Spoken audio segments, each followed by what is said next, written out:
नमस्कार दोस्तों, बहुत बहुत स्वागत है आपका कैपिटल वन टीवी के इस स्टूडियो के अंदर। नॉर्मली मैं आपसे तभी मुखातिब होता हूं जब एक ऐसी कोई पर्सनालिटी मुझे पसंद आ जाए जो कि ज़ीरो से हीरो बनने की कैटेगरी में बिल्कुल माफिक बैठती हो। आज मेरे स्टूडियो के अंदर मैंने आमंत्रित किया है हमारे एक बहुत ही प्रिय गेस्ट आशीष अरोड़ा जी को, जो कि BMT टेक्नोलॉजीज़ इंडिया टेक्नोलॉजीज़ के फाउंडर हैं, ओनर हैं, लेकिन उनकी जर्नी जो है वो बहुत ही ख़ास है। एक जैसे मैंने आपको बताया अभी कि एक ज़ीरो से हीरो की स्टोरी बिल्कुल बिल्कुल बारीकी से भी अगर देखें तो इस स्टोरी को बिल्कुल हम इनके ऊपर फिट कर सकते हैं। तो हम शुरू करते हैं अपनी चर्चा को, और चर्चा के दौरान मैं उनसे कुछ ऐसी चीज़ें पूछने वाला हूं जो आपके बहुत काम आने वाली हैं। तो जुड़े रहिए हमारे साथ और इस इंटरव्यू को ज़रा ध्यान से सुनिएगा। आशीष जी, बहुत बहुत स्वागत है आपका हमारे स्टूडियो में। धन्यवाद राजेश जी, बहुत बहुत धन्यवाद आपका। आपने इतना सब कुछ आपने बताया, ज़ीरो से हीरो की स्टोरी। मैं नहीं, अभी तो मैंने कुछ भी नहीं बताया सर। अभी तो मैं आपसे पूछ के आगे अपने दर्शकों तक पहुंचाने वाला हूं। जी आपने thank you so much sir, आपने मौका दिया। नहीं, एक्चुअली आशीष पता है क्या है, यहाँ पर ना बड़े लोग क्लेम करते हैं कि मतलब मेरी स्टोरी बहुत ही भावुक है, बड़ी इमोशनल है, इसमें बड़ी डेप्थ है, बड़ी सारी चीज़ें होती हैं जब हम एक दूसरे से बात कर रहे होते हैं। तो कैमरे के आगे ना सब सच बोल देते हैं। तो मैंने कहा नहीं, अब आपसे बाकी की चीज़ें कैमरे के आगे चर्चा में मिलाऊंगा। तो एक कुछ तो पहले अपने बारे में बताइए ना। मैं एक छोटे से टाउन से बिलोंग करता हूँ। हांसी नाम है हमारे टाउन का, सिटी का। हरियाणा में पड़ता है, हिसार डिस्ट्रिक्ट है ये। और मैं बहुत छोटे से टाउन से आता हूँ, बहुत छोटे से परिवार से आता हूँ। You can say middle class family. और हम लोग, मेरी जो एजुकेशन हुई है मेरी वहाँ हांसी में ही एजुकेशन हुई है। और 12th पास आउट मैंने जब किया तो मुझे रियलाइजेशन हुआ कि I am not too much good into studies. पढ़ाई में बहुत ज़्यादा रियलाइजेशन कैसे हुआ? कुछ ऊपर से आके लाइट सी चमकी? एक्चुअली हर बच्चे को ना अंदर से पता होता है कि वो क्या बनना चाहता है, क्या उसकी एस्पिरेशंस हैं जी। तो हमारा एक फैमिली बैकग्राउंड है बिजनेस का, और स्टडीज़ के दौरान भी मुझे कभी ऐसा टॉप करने का मौका तो मिला नहीं, और मैंने ऐसे टॉप किया भी नहीं। सो ऑफ कोर्स आपको अंदर से पता होता है पढ़ाई में कैसे हो जी। बच्चा जब 9th में होता है, 10th में होता है, तो सबको बच्चे को पता ही होता है। तो 11th में मैंने जैसे कॉमर्स लिया, तो वो भी बहुत ज़्यादा मैं इतना उसमें मतलब बहुत अच्छा नहीं कर पाया। कॉमर्स विद मैथ्स था मेरे पास। फिर मैंने 12th में कॉमर्स ड्रॉप करके आर्ट्स विद मैथ्स ले लिया। तो आपको पता ही होता है कि अंदर मतलब स्कूल में भी आप दूसरे बच्चों के सोचते रहते कि भाई मैंने तो पोजीशन क्या लेनी, तू ले ले, है ना?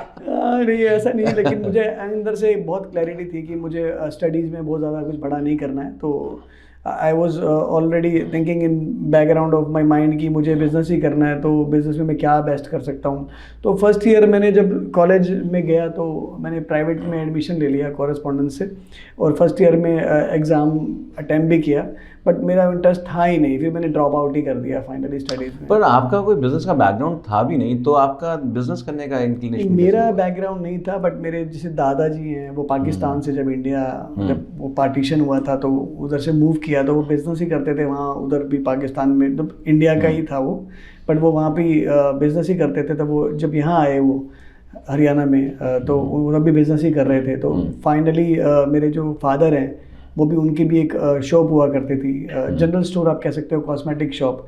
तो मेरे बचपन से ही हम लोगों ने दुकान पे जाना स्टार्ट कर दिया। 4th-5th क्लास से टिफ़िन लेके जाना शॉप पे और खाना। नहीं, एक जनरल स्टोर और एक बिजनेस के अंदर बहुत फ़र्क होता है। जनरल स्टोर के अंदर तो आपकी ज़रूरत का सामान मिलता है, तो अपनी ज़रूरत से व्यक्ति जो है वहाँ पर अप्रोच करता है, जबकि बिजनेस के अंदर ज़रूरतों को ढूंढा जाता है, फिर उसको उस ज़रूरत को पूरा करने के साधन ढूंढे जाते हैं। बहुत फ़र्क हो जाता है माइंडसेट में। ऑफ कोर्स मैं मानता हूँ, लेकिन अल्टीमेटली आप जब कहीं बचपन से ही एक दुकानदारी के सिस्टम में आप जब जाते हो, तो वहाँ पे जब लोग आते हैं, आपको इंटरेक्शन करने का मौका मिलता है, आपको एक अंडरस्टैंडिंग बनता है कि लोग आपके पास जो आ रहे हैं उनको अगर आप उनकी ज़रूरत का सामान दे रहे हो और सही प्राइस में दे रहे हो, सही क्वालिटी दे रहे हो, तो आपके साथ वो बार बार जुड़े रहते हैं और एक व्यवहार करने का मौका मिलता है। होनहार वीरवान के होत चीखने पात, तो बड़ा माइल्डली पुट कर रहे हैं, लेकिन अभी और गहराई में लेके चलते हैं इनको। जो आपने अभी बताया ना, ये इतना आसान भी नहीं है। मतलब कि लोगों से इंटरेक्शन करते करते ये कैसे आपने समझ लिया कि मैं इसी लाइन को चुनूंगा, इसी लाइन में जाऊंगा? नहीं, मैंने कभी नहीं सोचा था कि मैं मोबाइल इंडस्ट्रीज में कभी आऊँगा। कॉस्मेटिक में था और माइंड में वही था कि मैं क्या करूँ। हमारे तरीका कोई पता नहीं था कि कोई मैंने MBA नहीं किया, मैंने ग्रेजुएशन नहीं किया, तो मुझे पता नहीं था कि बिज़नेस कोई नया कैसे शुरू करते हैं जी। तो हमारे यहाँ पंजाबीज़ में एक तरीका होता है कि आप किसी की शॉप पे, किसी के फैक्ट्री में, किसी के यहाँ पे जाके नौकरी कर लो, 1-2 साल नौकरी करो, 5 साल नौकरी करो, कुछ समझो कि वो बिज़नेस कैसे होता है। हाँ, पंजाबी तो बोलते हैं ना, गल्ला करनी आनी चाहिए। हाँ, तो आप अपना काम जब किसी के पास जॉब करोगे तो आपको वो जब आप देखिए 2 तरीके की नौकरी होती है। एक आप नौकरी करते हो अपने सर्वाइवल के लिए, आपको अपना घर चलाना है, एक उसके लिए।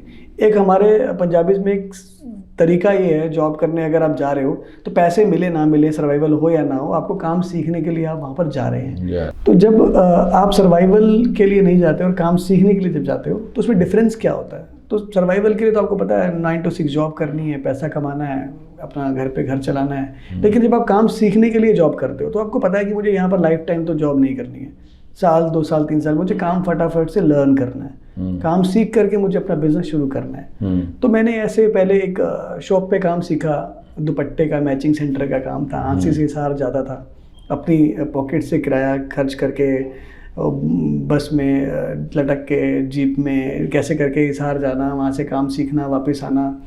और वहाँ पर कोई सैलरी नहीं मिलती थी मुझे। तो वहाँ जाके मैं, जैसे शॉप का टाइमिंग होता था लगभग 9 बजे का, मैं 8:30 ही पहुँच जाता था। तो जाके मालिक आता था दुकान से, उसकी चाबी लेना, दुकान का शटर उठाना, दुकान पे झाड़ू पोछा करना, काउंटर बाहर निकाल के सेटअप करना।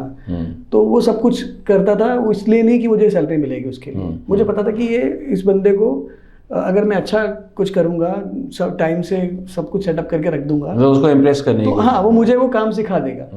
और उसने मुझे इसलिए शायद 15-20 दिन, महीने में मुझे उसने काफ़ी चीज़ें बतानी भी शुरू करी कि उसको लगा कि नहीं, इसमें लगन है काम की, तो ये सीखना है इसको। लेकिन मुझे 3-4-6 महीने में रियलाइजेशन हुआ वहाँ से कि ये चीज़ मेरे लिए नहीं है जी। और मुझे इन थोड़ा लोगों ने बताया, मालिक ने भी, उसने गाइड किया कि ये बिज़नेस बहुत स्केल अप नहीं हो सकता। तो मुझे फिर ऐसे मैं दिल्ली आ गया उसके बाद कुछ टाइम के लिए।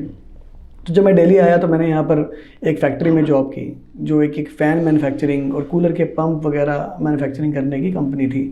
तो वहाँ पर भी मैंने बिना सैलरी की। नाम लेना चाहोगे उस फैक्ट्री का? हाँ, मेरे कज़न चाचा हैं, उनकी मैन्युफैक्चरिंग हुआ करती थी। ये पंखे की मैन्युफैक्चरिंग और कूलर के पंप और मोटर बनते थे। अच्छा। तो वहाँ पे मुझे पहली बार ये समझ में आया कि इसमें बहुत सारे, किसी प्रोडक्ट को बनाने के लिए बहुत सारे पार्ट्स का यूज़ होता है, बिल ऑफ मटेरियल। तो वो मुझे समझ में आया। तो सैलरी वहाँ भी नहीं मिलती थी, वहाँ भी बस मैं इसीलिए गया था कि मुझे काम सीखने को मिले।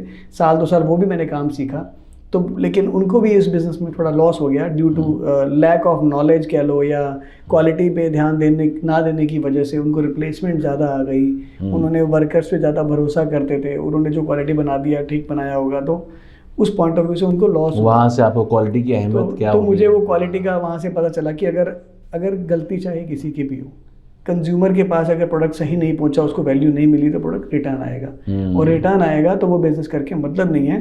पहले उसको मेहनत किया, प्रोडक्ट को बनाया, फिर भेजा और फिर वापस आ गया, तो सारी मेहनत सबकी बेकार हुई और पैसा भी हाथ से गया। तो उनको वहाँ लॉस हो गया। तो मुझे भी लगा कि जब उनको, मैं बहुत छोटा था उस एज में, around I was 18 year old. अच्छा। तो मुझे लगा कि चाचा को ही लॉस हो गया तो मुझे करके क्या फ़ायदा होगा इस बिज़नेस को। तो मैं फिर वो 1-2 साल फिर और कुछ काम ट्राई किया। तो एक हार्डवेयर का कुछ बिजनेस होता था कि स्क्रू ड्राइवर ये सब परचेज करके होलसेल में बेचना। तो जगह जगह जाके टूरिंग करना, वहाँ पे जाके जैसे यहाँ से बनारस जाना बाय ट्रेन, सामान ट्रांसपोर्ट से बुक करके वहाँ पहुँच के सामान लेके फिर बारी बारी दुकान पे सप्लाई करना। भारी भारी बैग होते थे, 60-60, 70-70 kg के। तो 2 बैग रिक्शा पे रख के ऐसे लेके। और तब क्या उम्र रही होगी आपकी? 19 ऑफ कोर्स। अच्छा। तो 19 साल की एज में था। तो फिर उसके बाद मेरे को वो भी नहीं जमा, बहुत काम मतलब भारी बहुत था और पैसा कुछ नहीं था। तो फिर फाइनली उस टाइम पे ना मोबाइल का ट्रेंड स्टार्ट हुआ और सब बोलने लगे कि ये तो मोबाइल का बहुत अच्छा बिजनेस है और अट्रैक्टिव भी था मोबाइल, मतलब अपने आप में बहुत सुनने में बड़ा अच्छा लगता था कि मोबाइल का बिजनेस। हाँ, उस समय बड़ा क्रेज था, हाइप थी। तो मेरे चाचा ने, दूसरे चाचा ने डिसाइड किया, मतलब सजेस्ट किया कि आप मोबाइल का ही काम कर लो, पार्ट्स का। तो यहाँ से दिल्ली से ले जाओ, करोल बाग से पार्ट्स, और वहाँ एसेसरीज पार्ट्स अपना। किस तरह के पार्ट्स? मोबाइल के बैटरीज, चार्जर्स, अच्छा, कवर्स, ये सब एक्सेसरीज को आप लेके जाओ यहाँ से और हांसी सार में जो हमारा छोटा सा टाउन, छोटे शहरों में बेचना तो शुरू वहाँ पर करो। छोटे छोटे शहरों में आप बेचना शुरू करो। ठीक तुम है। यहाँ से बैग में लेके जाते थे, तो वहाँ पर जाके शॉप पे अपनी सिटी में और दूसरी आसपास की जो सिटीज़ थी, तो वहाँ से बस से ट्रैवल करके या बाइक से जाके, तो वहाँ जाके सामान बेचते थे। 2,000 रुपये का, 3,000 रुपये का, 5,000 रुपये का सामान जिस दिन बिक जाता तो बहुत खुशी होती थी। और आज तो 5,000 रुपये की सेल हो गई। तो ऐसे करते करते हमने हरियाणा में, पंजाब में, बहुत सारे शहरों में पहले होलसेल इस तरह से बढ़ाया काम को। फिर मुझे लगा कि एक शॉप भी बना सकते हैं, क्योंकि सभी शॉप्स में सप्लाई करते थे तो अच्छा बिजनेस होता था उनका। तो एक हमने फिर हांसी में, हमारे एक भगत सिंह रोड है, वहाँ पे इलेक्ट्रॉनिक्स मार्केट है, वहाँ पे हमने एक शॉप बना ली और वहाँ पर हम मोबाइल का रिटेल करते थे। तो वो जब रिटेल करते थे तो मोबाइल के, तो उनको लैमिनेशन करना, कंप्यूटर से मोबाइल में गाने वो चलते थे तब डाउनलोड करना, तो 30-30, 40-40 रुपए की बहुत अहमियत होती थी कि दिन में इतने डाउनलोड्स करेंगे, इतने लैमिनेशन करेंगे, इतने फ़ोन्स बेचेंगे। तो कहीं ना कहीं वो कस्टमर का माइंडसेट भी पता चलता था कि इसको चाहिए क्या है, क्या इसको क्वालिटी चाहिए, क्या प्रोडक्ट चाहिए। पर ये तो ट्रेडिंग से निकल के एक सीधा ही एक मतलब फैक्ट्री खोल लेनी जिसमें मैन्युफैक्चरिंग हो इन चीज़ों की? एकदम से तो नहीं हुआ, इट टुक लॉन्ग टाइम। जैसे फिर जब वहाँ पर हम लोग ये कर रहे थे रिटेल, फिर होलसेल किया, डिस्ट्रीब्यूशन किया, तो वहाँ पर ना एक छोटे शहर में एक लिमिट होती है। तो मुझे लगता था कि जैसे शादी मेरी वहीं हुई, शादी के बाद मेरी बेटी भी हो गई वहाँ पर, तो मैं अपनी वाइफ से और अपनी फैमिली में अक्सर मैं बात करता था कि ये शहर में ना बहुत बड़ा कुछ हो नहीं सकता, और मुझे ऐसा लगता था कि पोटेंशियल मुझ में आगे बढ़ने का है। तो आपकी शादी हो गई, इससे बड़ा क्या होना चाहिए था शहर में? और मैं पहले दिल्ली रह चुका था कुछ टाइम के लिए, जब फैक्ट्री का थोड़ा मेरे को बैकग्राउंड पता था कि फैक्ट्री में कैसे पार्ट्स से प्रोडक्ट बनते हैं, तो मेरा बड़ा मन था कि दिल्ली जाया जाए। और दिल्ली में जाके ना, दिल्ली से ही पूरी दुनिया के आप दर्शन कर सकते हो, समझ सकते हो। आपको एक ऐसा इंटरनेशनल प्लेटफॉर्म मिलता है जहाँ पे आप अपना कोई आइडियाज़, अपनी कोई चीज़ें एक्सप्लोर कर सकते हो। उस छोटे शहर में वही एक ओरा होता है कि वहाँ पे आप एक लिमिटेशंस हैं, रिसोर्सेज ज़्यादा नहीं हैं। तो मैंने और मेरे ब्रदर ने, हमने सोचा कि दिल्ली की तरफ एक बार ट्राई करते हैं दोबारा। पहले एक बार कर चुके हैं, नॉट सक्सेसफुल, बट दोबारा ट्राई करते हैं। तो मैंने, मेरे ब्रदर पहले यहाँ पे आया और उसका चाइना में अपने फ्रेंड के साथ कनेक्ट हुआ, तो वो कुछ वहाँ से चाइना से सामान वगैरह मंगाता था और यहाँ गफ़ार में फिर बेचता था। तो उसके 1 साल बाद फिर मैं भी यहाँ दिल्ली में मूव हो गया, और दिल्ली में मूव होने के बाद हमने यहाँ पर एक्सेसरीज़ का ही काम किया जो हमारा बैकग्राउंड था। तो मेरा ये मानना है कि जो काम आपको आता है ना, उसी को और डीप कर लो, जी, रिफाइन करो उसको। आपने एक गड्ढा अगर 3 फीट खोदा हुआ है, तो उसमें अगर 10 फीट और 20 फीट और खोदेंगे तो पानी उसी में मिल ही जाएगा। आज नहीं तो कभी ना कभी तो पक्का ही मिल जाएगा। जी जी जी। सो रादर देन वो जगह जगह ट्राई करने की बजाय एक ही काम में हमने और डीप जाने का सोचा। तो हमने फिर होलसेल का वहाँ पर एक्सेसरीज का काम शुरू किया। यहाँ पे होलसेलर्स होते थे, इंपोर्टर्स होते थे, तो उनसे परचेज करके, और जो बाहर बैठे हुए होलसेलर्स हैं दिल्ली से, आउटसाइड ऑफ दिल्ली, तो उनको हम लोग ये प्रोडक्ट्स सेल करते थे।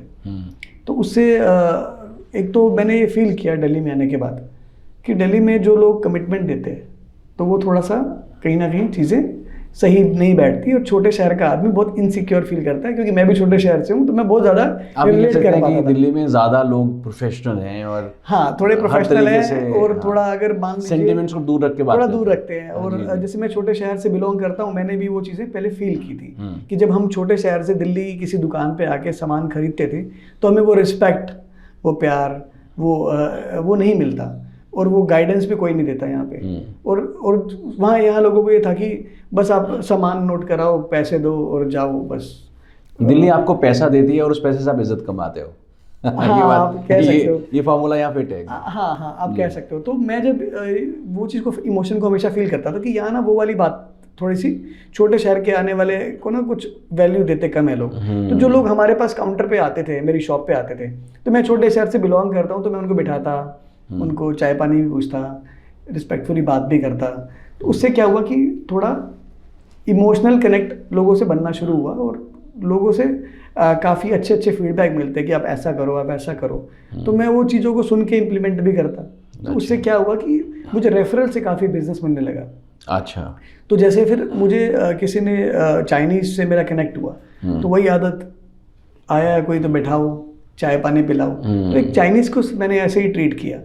तो यू विल बी सरप्राइज कि आज भी वो मेरे साथ ऐसे ब्रदर बिल्कुल जुड़ा हुआ है। आई कैन रियली से कि वो चाइनीज़ है, लेकिन उसमें अभी पूरे इंडियन इमोशन हो गए हैं एकदम। वो भी ऐसे ही सबके साथ ट्रीट करता है अब आज की डेट में। आप कहीं ये तो नहीं कहना चाहते चाइनीज़ को इज्जत बाहर कम मिलती है?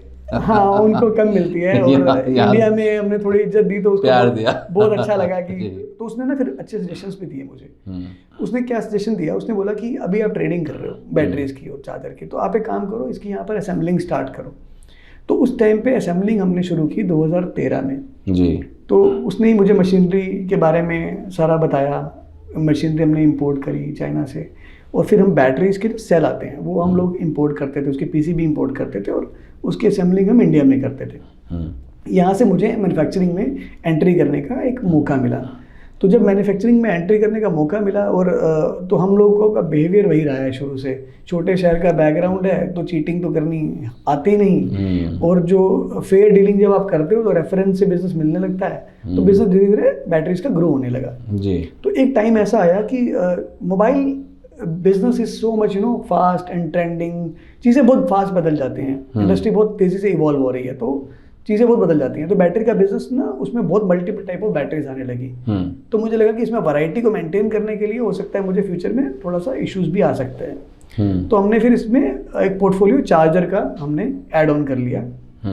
तो चार्जर में हमने स्टार्ट किया, तो बस मेरी एक ही जिद थी। तो लोग पहले क्या कर रहे थे कि चाइना से ना वहाँ से पीसीबी लाते थे या कंप्लीट प्रोडक्ट ही ले आते थे, या उस पर लेबलिंग करी और वो बेचना स्टार्ट कर देते थे।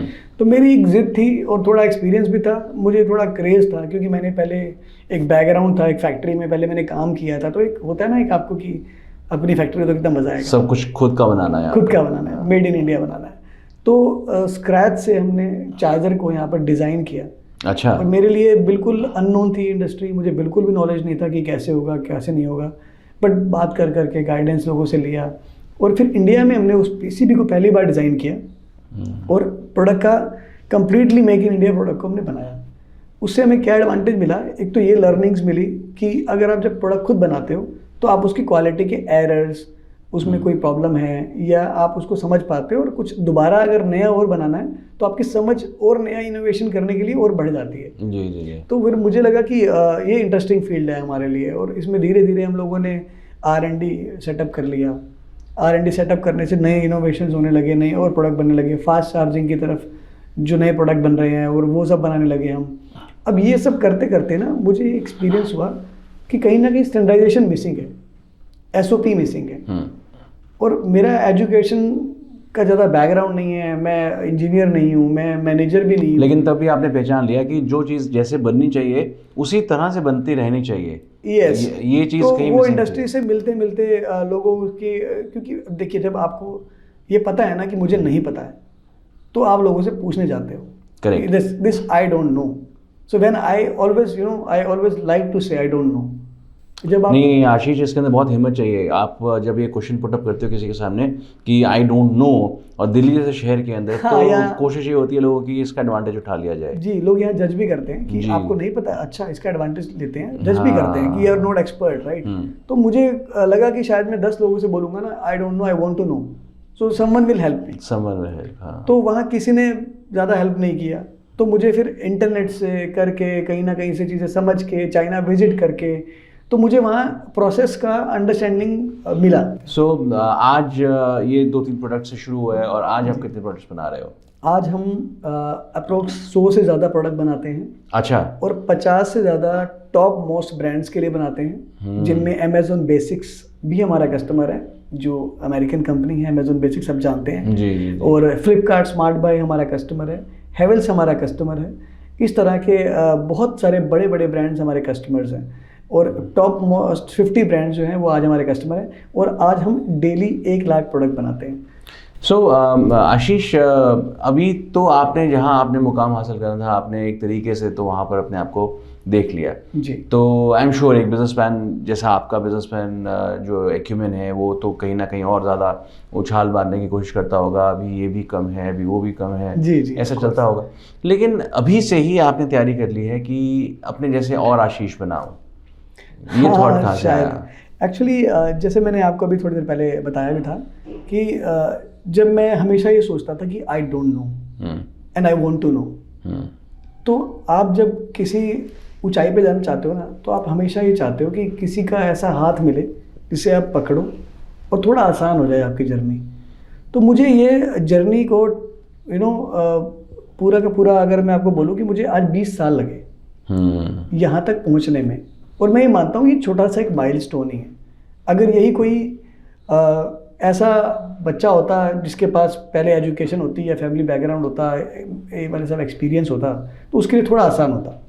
इन 20 सालों के अंदर वो लर्निंग का पीरियड कितना था, कितने साल का? मतलब मैं तो ये मानता हूँ कि जब से मैंने काम शुरू किया है तब से लर्निंग डे बाय डे हो ही रही है। और क्योंकि मन में सवाल जब आ जाता है, मतलब फिर भी जब आपने देखा कि मैं इस प्रोडक्ट को बनाऊंगा, वो जो आपकी स्ट्रगल के दिन थे और अब जब आप स्ट्रगल नहीं कर रहे, तो ये 20 साल के पीरियड के अंदर वो साल कितने थे आपके? मैं स्टिल दोबारा आपको ये कहना चाहूँगा कि जिस दिन से काम शुरू किया था, हर रोज़ एक नया सवाल आपकी लाइफ में आता है, हर रोज़ एक नया दरवाज़ा आपके सामने, एक दरवाजे पे लॉक लगा हुआ रहता है। आपको हर रोज़ एक नई चाबी ढूंढनी है, नई चाबी उसको लगानी है और वो दौर फिर जाके खुलता है। मतलब ये लर्निंग कभी नहीं रुकेगी। और ये चीज़ बिल्कुल सही है। लेकिन मेरा मकसद पूछने का ये था दोस्तों कि जितने साल उन्होंने स्ट्रगल किया, शायद यदि आपके अंदर एक कोई एंटरप्रेन्योर छुपा है, एक बिजनेसमैन छुपा है, तो शायद उतने साल बीच में से आपके वो निकाल देने का इरादा रखते हैं आशीष जी। आशीष जी, सोर्सिंग साथी के पीछे क्या यही मकसद है आपका? हाँ, मेरा सिंपल सा एक छोटा सा मकसद है, वो ये कि अगर मुझे इस जर्नी को यहाँ तक पहुँचने में 20 साल लगे हैं, तो अगर आज कोई एंटरप्रेन्योर कुछ करना चाहता है, ट्रेडिंग, मैन्युफैक्चरिंग, इनोवेशंस, और आज हमारे माननीय प्रधानमंत्री नरेंद्र मोदी जी ने जो इनिशिएटिव लिया है 2014 में कि मेक इन इंडिया, और आज 2024 में वो कह रहे हैं कि डिज़ाइन इन इंडिया, तो अगर आज हमारी गवर्नमेंट भी इस सपोर्ट में है, पूरा वर्ल्ड हमें इस उम्मीद से देख रहा है कि चाइना का सब्स्टिट्यूट हम बनेंगे, तो हमारा भी क्या कोई फ़र्ज़ बनता है।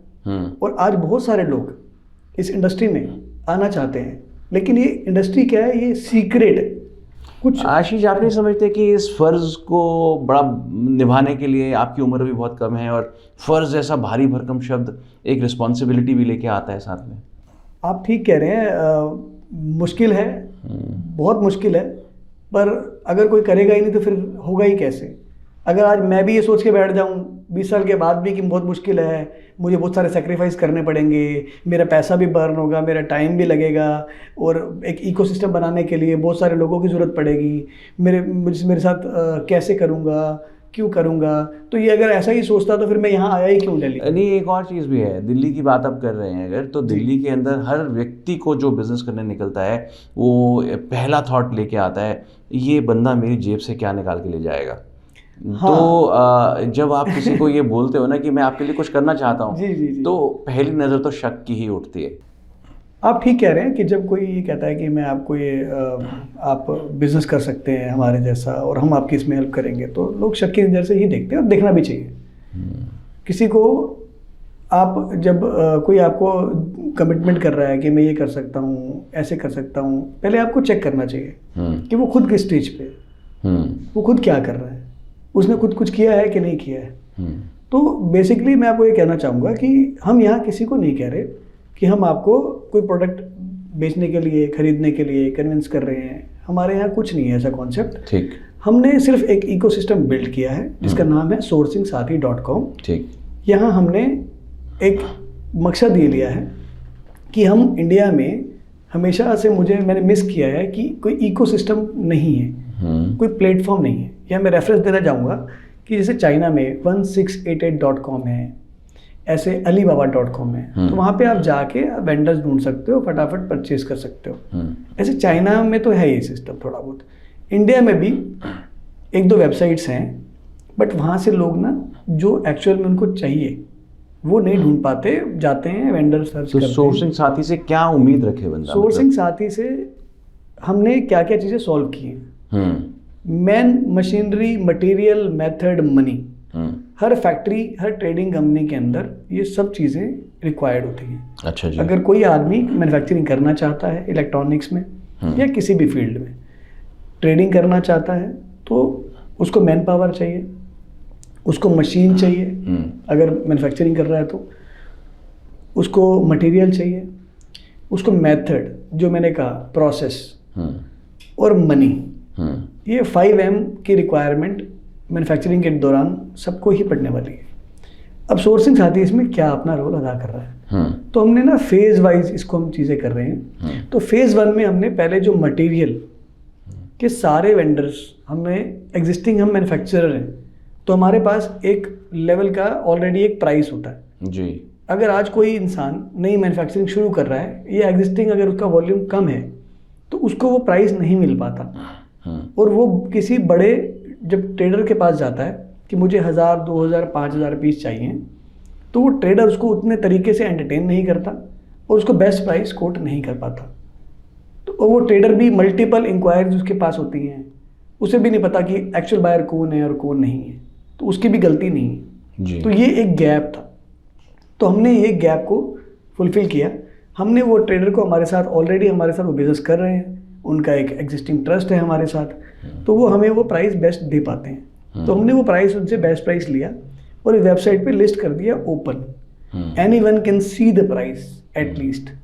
इसके पहले कोई कंपैरिजन करने का भी तरीका नहीं था कि ये प्राइस सही है या गलत है। अगर आज आप किसी ट्रेडर से पार्ट्स खरीद रहे हो तो हाउ यू विल वेरीफाई, आपको 10 लोगों से बात करनी पड़ेगी, फिर उनके प्राइस की कोटेशन लेना पड़ेगा, फिर आप वेरीफाई करोगे, फिर आप किसी नतीजे पे पहुंच पाओगे। तो हमारे, तो आपका कहने का मतलब है कि सोर्सिंग साथी में हम साथ साथ दिखा भी रहे हैं यहाँ पर आपके प्रोडक्ट्स को, तो आपका कहने से मतलब है कि जो भी प्रोडक्ट्स हम लोग यहाँ पे देख पा रहे हैं उनके जो नीचे प्राइसेस लिखे गए हैं तो वो फाइनल हैं, वो बिल्कुल ऐसे नाप तोल के लिखे गए हैं कि इससे नीचे कहीं मिलेगा ही नहीं जी। जो आप यहाँ देख पा रहे हो, ये जो प्रोडक्ट यहाँ लिस्टिंग किया हुआ है, इनके जो प्राइस हैं ये ऑलरेडी नेगोशिएबल हैं। अच्छा, वो ऑलरेडी एकदम नेगोशिएटेड प्राइस हैं, नेगोशिएटेड प्राइस हैं। ये बेस्ट प्राइस आपका ऑलरेडी वहाँ अवेलेबल है। आपको कम से कम यहाँ पर ये आइडिया तो मिल गया ना कि अगर मुझे ये प्रोडक्ट बनाना है, ये पार्ट्स लगेगा तो कितने रुपए का है। हाँ, ये बात आपने सही कही। अब इसके बाद अगर आपको किसी सप्लायर से इससे सस्ता मिल रहा है, गो फॉर दैट। तो आपने एक नींव दे दी उनको, हमने एक बेसिक प्राइस दे दिया, at least now they can compare. We are not asking anyone to buy directly from us. अच्छा, आपने ये 5 एलिमेंट्स जब गिनाए थे तो उसके अंदर आपने मनी वाला एलिमेंट भी गिनाया था। जी, तो मनी वाला बहुत बड़ा चैप्टर है अभी, पर आप ये जानते हैं कितना खतरनाक चैप्टर है? मेरी लाइफ में तो बहुत ज़्यादा ही खतरनाक रहा है, क्योंकि मैंने 0 से स्टार्ट किया है, तो मुझे पता है कि हर पल हर लेवल पे पैसे की ज़रूरत होती है। नहीं, पैसे की ज़रूरत तो होती है, लेकिन दिल्ली जैसे शहर के अंदर यदि आप ये दिखा देंगे कि आपके इन 5 एलिमेंट्स में से एक मनी एलिमेंट भी हम सॉल्व कर रहे हैं, जी हम कर रहे हैं, तो लोग जो है अपनी एक झूठी क्वेरी भी लेके आ सकते हैं सिर्फ उस 5वें एलिमेंट के लिए। जी बिल्कुल आप ठीक कह रहे हो। देखिए, कोई अगर आप बिजनेस एग्जिस्टिंग कर रहे हैं तो आपको अगर फंडिंग चाहिए तो फंडिंग 2 तरह की होती है, या आप किसी को आप बोल रहे हो कि इन्वेस्ट कर दो जी, दूसरा है आप बहुत तरह से क्राउड फंडिंग ले सकते हो, आप फाइनेंस ले सकते हो, NBFC से ले सकते हो, मशीनरी लोन ले सकते हो। तो मैन्युफैक्चरर्स के लिए बहुत तरह की फंडिंग्स होती हैं, बट ये जो है आम इंसान को, छोटे मैन्युफैक्चरर्स को पता तक नहीं है, पता भी है तो एक्सेस नहीं है। यहाँ उनकी हम थोड़ी हेल्प करना चाहते हैं कि उनको राइट लोगों से मिलवा दें, वहाँ पे वो उनके साथ अपनी जो भी डिस्कस कर लें, उनकी प्रॉब्लम इंक्वायरी जो भी है, और वो उनको गाइडेंस वहाँ से डायरेक्टली मिल जाए। इसमें हम ये चाहते हैं कि किसी ना किसी तरह से अगर आप कोई जेन्युइन है, हम उसका सपोर्ट कर पाएँ, तो वो एक सर्टेन पीरियड ऑफ टाइम, एक सर्टेन पीरियड ऑफ रिलेशनशिप के हम उसको एनालाइज भी कर सकते हैं, समझ भी सकते हैं और उसकी सपोर्ट भी कर सकते हैं। तो और जो जिसने फंडिंग देनी है, जिस इन्वेस्टर ने देनी है, जिस बैंक ने देनी है, जिसने NBFC ने देनी है, सो ये रिस्पॉन्सिबिलिटी उनकी है वेरीफाई करना। यहाँ सोर्सिंग साथी क्लेम नहीं करता है कि हम किसी को फंडिंग दे रहे हैं, हम कनेक्ट कर रहे हैं आपको लोगों के साथ जहाँ से आपका ये पर्पस सोल्व हो सके। बहुत खूब, बहुत खूब।